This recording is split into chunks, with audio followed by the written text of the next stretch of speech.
Okay, so I just had an amazing interview with my now friend Aryo, and we just kind of hopped into it because we were just on a regular Zoom call. And then I was like, yo, this is too good. Let me record this podcast. And I wanted to give a little bit of context how the conversation started. So if you're just listening to this, I'll read the email. I'll share the screen as well if you're watching this. But basically, I sent my weekly newsletter last week, as I do each week. You can check it out at mitchelllandon.com/newsletter. And he replied, and his reply said this. It was great. He said, Mitchell, this was an amazing fucking email. Followed you through Noah a while back and always open your emails. But this email and the article about joy versus happiness were something else. Had the super interesting relationship data on top of that. And wow, didn't derive this much joy from an email in a long time. Keep it up, dude. Aryo. So I go on to reply, and I looked him up real quick. I saw that he used to work at Sumo, and he currently is a engineer at Calendly. So I saw that. I was like, oh, dope. Let's hop on a quick intro Zoom chat. And that is what we did. And it was amazing. As soon as we got into it, he started sharing some very interesting things. So I decided to click record. And that was the episode. So enjoy the Zoom turned into interview. And he dropped a lot of good nuggets that I think you'll enjoy. Do all the things like subscribe, whatever, but holler and let me know what you think of the episode. I really enjoyed it. Peace.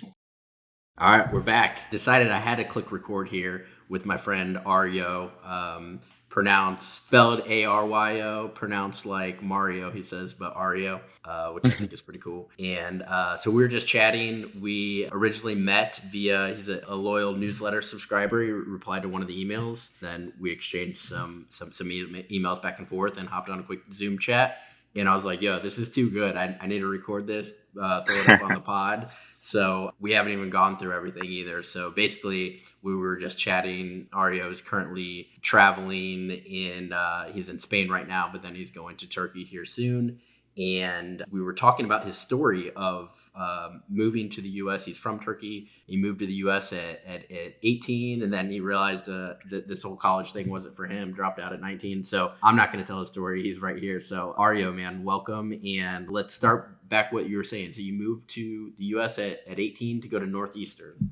Yeah, thank you, sir. Glad to be here.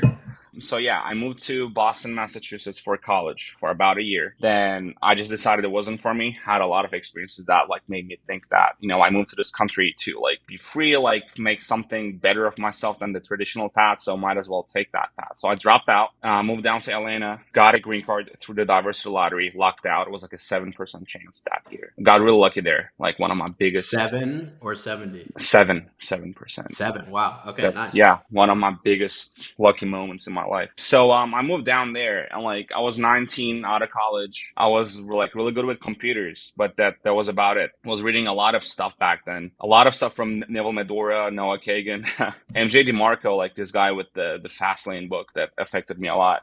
So I was trying to Millionaire Fastlane. Yep.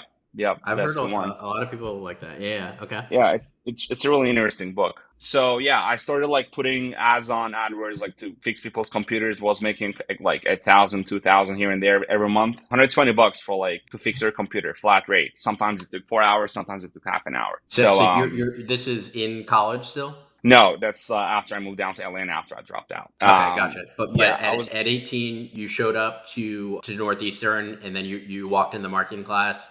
And they're teaching this book, Influence, and you're like, yo, I basically already read this book. And so you're like, actually, okay, I don't know if I need to pay all this money to go to college. Yeah. So going back a little bit, when I was 18, it was my sophomore year's first semester. And I was already not feeling too great about college. I walk into this marketing 201, something like that class, second year. This dude, I raised my hand because I read this book, Influence the Psychology of Persuasion by Robert Cialdini in the summer, twice, cover to cover, because I loved it. I was trying a whole bunch of different stuff, even in Boston. So wanted to make use of it. And I asked, do you know this book? And the guy, after the class pulls me aside, the professor, he says, how do you know that book? I said, I read it cover to cover twice this summer.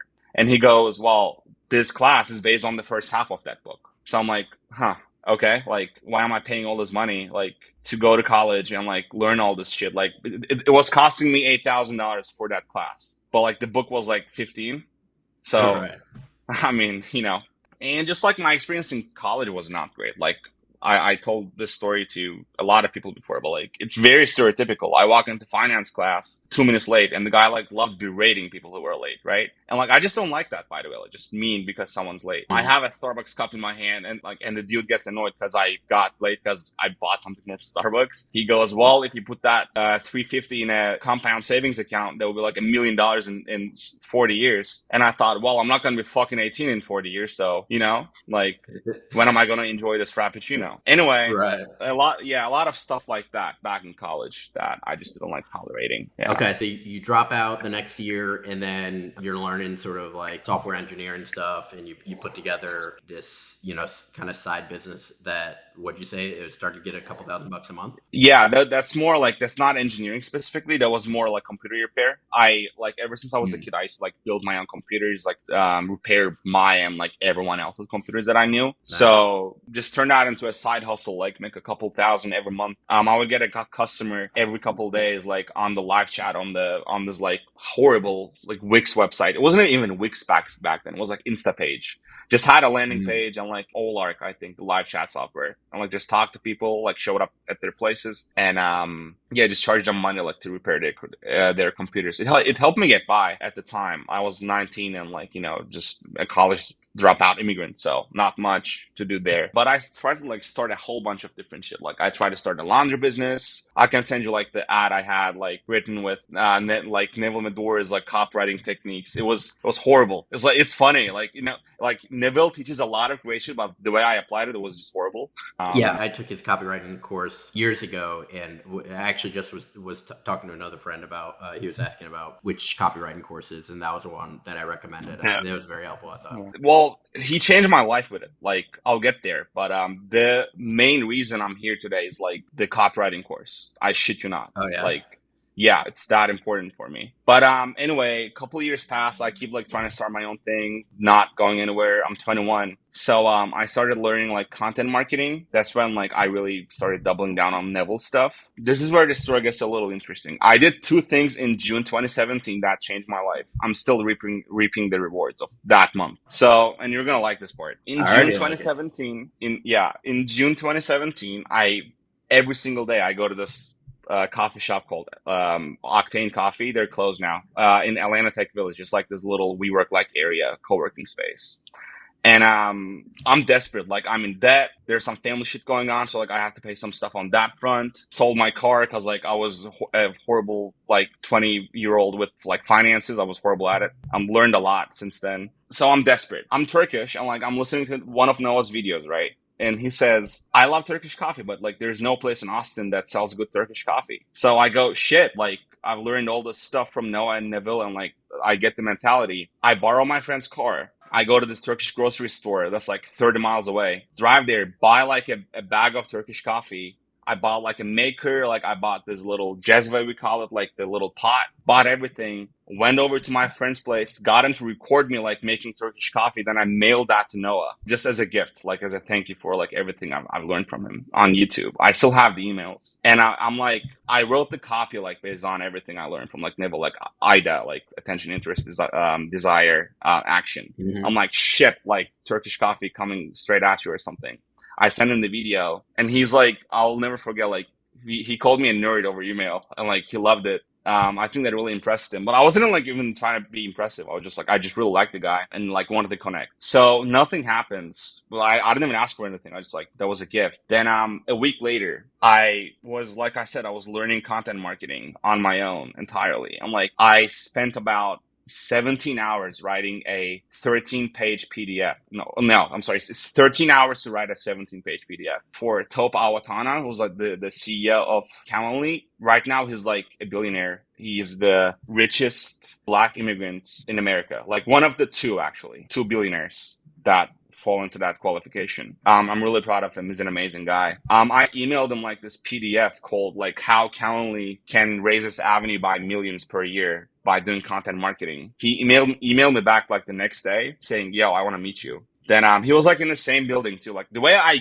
learned about Calendly is like ridiculous, by the way. I was just like, I would go there every day. They were in the same building, apparently. I just saw their logo. And back when I was like trying to do the laundry business I talked about, I tried using them for a second back in 2017. So I just decided, well, like there's this company called Calendly in this building. So what if I could do content marketing for them? Yeah. Where in the world were you at this point? Atlanta, Georgia. This is in Atlanta still. Okay, gotcha. Yep. Yeah. Calendly's headquarters is in Atlanta. And for the listeners, I'm still working at Calendly, by the way, as an engineer. So I meet Taupe, right? Like, and he's really impressed, whatever. I'm like 21 at this point. I'm just barely able to like legally drink, like a month after that, actually. Anyway, so me and Taupe talk. Like, we were like, okay, we want to make something out of this. You invites me to the Calendly rooftop party that happening that day. Whatever, like, I'm almost introduced as like an official new team member. Boom, nothing happens for like a month after that. We talk, but we can't get anywhere. I'm like, okay, whatever, nothing's gonna happen out of this. I keep like, so I actually thought back then, okay, you know what, like, you don't want to do this. I wrote this entire plan. I'm gonna learn Ruby on Rails, like this software development. I'm gonna build my own Calendly and do it myself. So that's when I started like learning coding. I used to code when I was a kid, but then like I started like doing this course on like how to build web applications. It took me like a month to learn enough to like build my own Calendly. Of course, Calendly is a lot more advanced today. I couldn't build that in a month, but like it was functional. So I did that. And about 2 months later, like Taupe sees me again at the coffee shop. He's like, yo, I keep thinking about your plan. Like, can we do this? I'm like, okay, let's talk again. It doesn't go anywhere, whatever. And at this point, like it feels repetitive. Like we talk, then like I get excited, then nothing happens. It just gets like, it got kind of annoying, not gonna lie. Then at that point, like I knew enough Ruby on Rails and like web development, whatever. I kept like trying my own thing again, but I had to pay the bill somehow. So I emailed Noah around this time saying, hey, like, is there like, can I work for you for free? I just want to like watch you do your thing. And this is like 7 months after the fact, after the coffee thing. I email him saying, I just want to work for you for free, like, you know, kind of observe what you do, like, so I can be successful on my own. He goes, yo, there's this job, like a couple hours a week. I'll pay you like $15 an hour. You want to do it? I'm like, sure. He introduces me to like Chris Von Wilpert, the best boss I've ever had. He's an incredible guy. Aussie, super smart. We talk like, I've only video chatted with Chris once in the entire year. He was my manager. He was like super hands off, just let me do my thing, trusted me. I started like uploading Sumo's blog post like to their website. That's my entire job because like it was such a complicated process. Then couple months after that, like 4 months after that, like Chris, I keep like trying to push for a full-time job. I started writing articles of my own without even being asked to. And Chris like just offered me a full-time job after that, after Noah's approval. I was making like $30,000 a year at that point, pre-tax. But it's a starting point. I'm remote. I can like travel here and there. I can like focus on my own thing on the side, whatever. Am I jumping too fast, by the way? Is this like a good pace? No, this is amazing. I love it. Okay. So at that point, like I'm traveling a little bit, going to Turkey back and forth, like seeing my family and friends, and like mostly in Atlanta. I started that part-time thing at Sumo in like March 2018. I was there until like February 2019. During that year, I learned a lot. Kept doing some development. I did some development work for Sumo. Towards the end, like no one asked me to like buy, but I built this blog system from scratch for Sumo. Like it was called Blog Sumo, actually. It's like a blog backend for Sumo from scratch. It was going great. Like we were going to launch it. Then right around that time, I was really looking for an engineering job because I wanted to get to a certain comfort level. I just like one day, like randomly, I emailed Taupe because, oh, by the way, like this summer before that, Taupe reached out to me again, like while I was working for Sumo. Their new like VP of marketing reached out to me, David Roston, really cool guy. But he emailed me saying, yo, Taupe like told me about your plan. We really want to do it, whatever, like the same shit again. And I go, okay, let's talk. Then like we talked for like an hour. I prepped this plan again. We talk about it. Nothing happens. Like a week after that, I saw like an email that I said they should being sent to me because I'm on Calendly's newsletter. I'm like, they're kind of stealing my idea at this point, right? Like, by the way, I work for Calendly now. So this is all like in good fashion. I emailed David like an email saying, I mean, come on, like you guys are better than this. I could have written this better. He never responds. Then like towards the end of the year, I emailed Taupe saying, yo, I want to apply for an engineering job. But like, I know that you'll like me, like as a hard worker, hustler. He calls me hustler all the time. He goes, I go, can you just like put a good word in for me, like for the engineering department? He literally like, this was like over Christmas. So like after New Year's Eve, he calls me saying, yo, you want to get on the phone? Like he sent me an email. Then I talked to him on the phone. He goes, do you want to be a product manager? I was like 22 at this point. I didn't even know what a product manager was. I was like, yeah, man, I think I can do a good job at it. Because then like we start talking, I start getting interviewed. Hope really believed in me. He was like my number one believer across my career so far, and like I really appreciate him for that. Then I got the job, like literally until like I got accepted. I Googled like what a product manager is or what they do and stuff. But like I've built products on my own. I just always sucked at launching them. So I kind of had an idea, but I was 22 at the time. I left Sumo. We could never launch Block Sumo when I was there. And I still kind of like regret that a little bit. I feel like I let the guys like kind of like left them hanging a little bit because like there was all these approvals. Chris, one of the things I'm most proud of is like I got into Sumo in like over a year. I got an offer from Calendly for like 75 grand per year to be a product manager. And while I was leaving, like Chris was like, "Yo, you can be fully remote. I'll match Sumo for you. Just please stay." Like he really wanted to stay. He asked me like 5 different times over Slack, and I'm really proud of that. Like feel like I really made myself necessary there. But then I slacked Noah saying, "Yo, boss, like thank you for everything." I always called him boss whenever I like messaged him and stuff, emailed him, said thank you so much for the opportunity, for believing in me. Like when I was 21, like fucking nothing on my resume. And he told me, I'll never forget. He said, go kick ass at Calendly. And I always like carry that with me. I like try to carry the Sumo vibe, like do your shit well. Learned a lot from Sumo. Then started Calendly. Had like a team of 8 or 9 people work under me at like 23, and I'm really proud of this fact. Like college dropout, like Turkish immigrant. Like I was like leading this product team. Then towards the end, like of my PM career, June 2020, I just like really was done with product management. I feel like product management is essentially being a therapist for a bunch of people. And the thing is, like you are like the cross departmental, like the passing point, but it's just really stressful because you don't control the work that's being put out, but like you have to make all the decisions, but like the higher ups also Right. like decide a lot of things for you. So just moved to engineering, and I've been doing that for the past 2 years. But me and a buddy of mine are building something. Like he's also ex-Calendly, so you'll hear about us soon. We have a really interesting project coming up. So yeah, that's Nice. my story. So I guess first I want to just kind of highlight the word permissionless is coming to mind when I hear about your story here. It's like the traditional route, maybe, 18-year-old Aryo at college is just like, oh, okay, well, like I already read these books. I'll just kind of stay here. And you kind of decided you wanted to go down a different path. And then you started learning these skills. And then the permissionless thing comes to mind because it's like, you didn't need permission to do that, right? You were just like, oh, I'm just going to do this. This feels right. And then it came up again when you see this video online and you're like, oh, I can make Turkish coffee. I'm Turkish, and like this is like a fun sort of thing. So you send it to this random guy online, Noah, because you liked his content.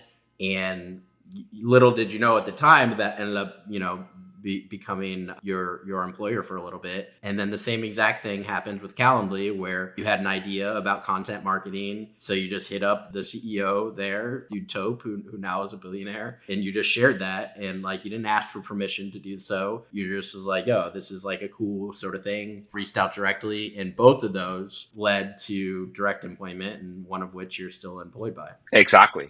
I feel like being permissionless is like the biggest hacks to life. Like the last school that I graduated formally is like this high school in Turkey. It's a private high school, but like it's fucking nothing. Like no one knows about it across the world. Like no one has asked me about my education in the past couple of years. You just do something. If you can prove that you're useful, like who cares? Totally. So you're working on a side project, full-time Calendly, and then you're working on a side project. And by the way, like another theme I see with impressive people is like the permissionless part for sure, but also this concept of skill acquisition, right? So like back in the day, you're doing content marketing. Way back in the day, you were like hardware engineer, just always tinkering with things. Then you learn product management. Then you learn software engineering. And so like that's a pretty impressive skill set at this point now, where you have the ability to basically add a lot of value to different organizations or start your own thing, which it sounds like you might be doing next. Is there any sort of teaser you could talk about with that, or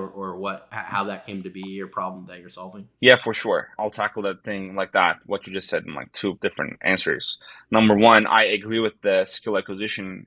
My biggest gripe with formal education is that it takes a long ass time, like, to teach something for them. It's dumbed down, like, to be able to teach groups, but like people learn a lot faster individually. I think that's what I believe in. So if you do a deep dive on something, I really, really believe that you can, like, whether it's engineering, coding, programming, or whether it's marketing, whatever the fuck you want. Like, you can get to like an 80% capable level within two or 3 months tops if you like go at it like 5-6 hours a day. There is no way you can. Like, I don't believe anyone who says otherwise. So, and 80% is more than enough, like, for most jobs. So that's one. I fully agree with you. Like, the skill acquisition, it's just everything in the world is problem solving, in my opinion. And if you're a good problem solver, like, you'll be able to do anything. That's really it. Number two, And I other than think like, just sorry. just to pause you real quick, because I think that's so important. I've noticed there's basically two type of people in the world. There are people that see problems as problems, and there are people who see problems as fun challenges to be solved. And a lot of the people, I think human beings are hardwired to just avoid discomfort. And it's like, I don't want to have this thing. And it's like, it's that person in college that you're in a group project, is like everyone's just kind of lazy and isn't going to do anything. It's that same person who now is in the real world, who's like, just a lot of like back and forth and just making things harder than it should be. And then there's the other people, like I get the impression like you, and there's a challenge and it's just like, oh, okay, cool. They kind of, roll up their sleeves a little bit. It's like, ooh, what if we did it this way? Or what if we did it that way? And that it's such a huge difference to surround yourself with these like creative problem solvers versus people who just see problems as problems that can't be solved. That is so true. I really believe that. Like, so we are wired to have problems. Like 5 years ago, my problems were very different. I was very much in survival mode. But like a quote that I really like is like, money doesn't bring you happiness, but it like can remove the problems for you that cause unhappiness. So I still have, like, I've paid off my debt. I'm comfortable now. I'm able to travel on my own, and like I'm mostly financially independent. So I don't have any less problems. I still have problems, like, on a daily basis. I care about things. I feel like there's shit I have to solve. But like you said, there's two ways to like approach things. I can either be a crybaby about it, to like be a little harsh, or I can like be, okay, if it's a problem worth solving, I can be like, okay, like, what can I do to make this problem go away? Or like, how can I solve this? And it's fun. Like, that's what life is about. Problems are never going to end. It's just, you can have fun tackling them. It's never the result. Like, I have never had more fun. Like, seriously, like, I enjoyed the job hunting process more than like actually getting the job. Like, reaching the reward was like made me happy for a week, a month sometimes, but like problems always keep coming up. So like enjoying the process is so important, I think. And like, if you can enjoy that, I think you're going to like become a problem solver by default, if that makes sense. True. Yeah. Yeah. Sorry, I think I interrupted you. But No. in terms of problem solving, the next sort of thing that you've decided to kind of tackle on the side is what's the new project? Yeah, me and my buddy are calling it Coffee House. We both, like, I still work at Calendly. He used to work at Calendly, one of the smartest salespeople I've ever met. His name is Jake. We're just like trying to make meetings better. Like, Calendly is meeting scheduling, but like after you schedule the meeting, what happens? Like, I've seen so many instances where meetings just suck. Like, I honestly hate meetings, and I work at a meeting scheduling company because they're so inefficient. Like, they're just not good enough. The modern meeting doesn't have an agenda. Action items fall through the cracks. People are not prepped enough for it. And usually, like, there are 8 people sitting in a fucking Zoom call, and like 6 of them don't even talk. And like 2 of them talk and like make a decision. Like, for example, we believe that a meeting should only happen if there is a legitimate discussion to be had and a decision to be made. Otherwise, if it's informational transfer, it shouldn't be had. It should be asynchronous. So we're just trying to make meetings a little bit better. That's what we're working on. I'll let you know when we have something more concrete. We want to have something up within this month, so I'll email you. Sick. Yeah. Yeah. Love that. Awesome. And so, okay, cool. So like we're now to like present day Aryo, who has a pretty legit setup at Calendly, like one of the, I'd call it a prestigious company of that has done quite well.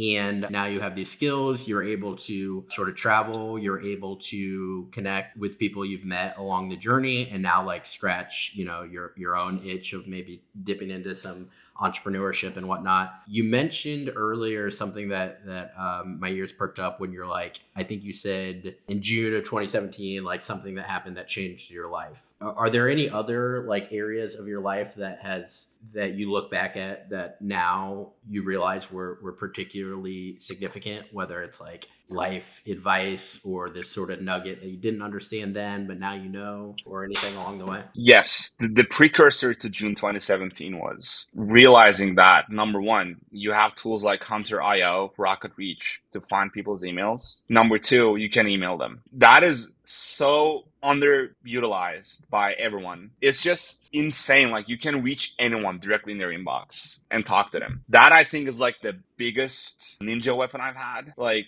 no one uses it, but like I reached like all these people, Noah Kagan, like Top Awatana, who are both very successful people that I look up to. You can go a step ahead, like just replying to people on email, like what I did with you. I just replied out of like, cause I like your content and it was like really, really great article, like really great newsletter you sent me. And I just decided to reply, like doing something, like just communicating with people, just saying, just hitting reply and saying something back, or emailing someone because you like their content, or just like even outside, like at a coffee shop, you make a comment about something. Then I think it's important to like not miss out on those opportunities and realizing that specifically email is like the most insane communication channel that's ever been created. Cause like, you don't even have to ask for permission, going back to permissionless. You can just email someone. And unless you have like a horrible history of emailing people and like getting rejected, which no one does, you're not going to fall into their spam. Like they're going to see your email. Like if you were smart enough, you could email Elon Musk and get his attention. I know that. Like it's just a fact. Right. Totally. So I think that 100% agree with that. That like, I think we're going to look back at this period actually and be like, whoa, do you remember when you could just like, cold email or DM like anyone, like everyone was just kind of accessible. Not that people shouldn't be or anything, but I think our attention is rather scattered at this point of view time. It is. But so there's that aspect. And the second aspect, which I think is equally critical that we sort of touched on, is the ability to understand copywriting, which is really just the ability to effectively communicate. And so you mentioned taking Neville's course back in the day. I also took his course, shout out Neville, copywriting course. And I think that was amazing like huge. Yeah, it was a huge sort of foot in the door for me to like understand and really like kind of like, I guess, fall in love with copywriting and just understand exactly what it is. I know, I'm pretty sure it's him that says like all that copywriting is just effectively communicating a message from one person's brain to another person's brain. So like, whether you use words or images or however you do that. But it's traditionally thought of as just like, writing words. And at least speaking for myself, the majority of my education, it's just like, okay, you have to, you write, everything is kind of flipped. You write, in school for an audience of one, which is the teacher, and then you take all these notes and you write, and then at the end you submit the paper and it's done. You never see that again. Where one thing it's the opposite of that. Yep. Sorry, the one thing I really want to add is like when you submit your paper to the teacher, you're punished if it's simple. Like, and simple communication is so crucial. Like, yeah, I just wanted to add that. Yeah, simplicity is key. Was just going through like, I think it's called Stephen King's Toolkit, and he mentions that as well as pretty much any other copywriting thing.